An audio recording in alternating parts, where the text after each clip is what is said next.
Ahead of 2014, it's a bonanza of sorts really for the BSP Supremo. In a bid to woo Mayawati, the UPA government has now allowed her to join 3 of her official residences, all this to create a super bungalow in the heart of the capital itself. Well, the centre's move inviting the opposition's anger, which is now accusing the Congress of playing dirty politics. This is a property allotted to BSP Supremo Mayawati.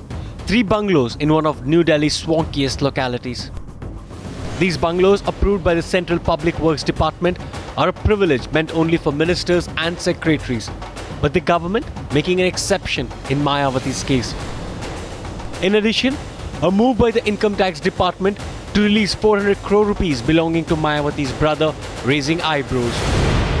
Politically, you could be cozying up to whoever, but the issue is not political cozying up. The issue is how you have denigrated the institutions, how Income Tax Department, which should be doing its job, has not been able to do its job because of political malfunctioning.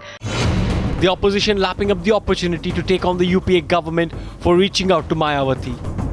इस सरकार ने कई बार दिखा चुके हैं कि वो arbitrary decisions लेते हैं पॉलिटिकल इंटरेस्ट्स को सामने रखकर. ऐसा नहीं होना चाहिए.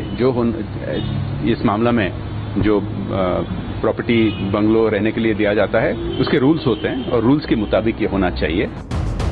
First, the closure of the DA case against the BSP Supremo, and now the allotment of these bungalows, sparking a massive political row. With the general elections just around the corner, is the UPA government trying to get BSP on board by making another attempt to appease Mayawati? Bureau Report, Times Now.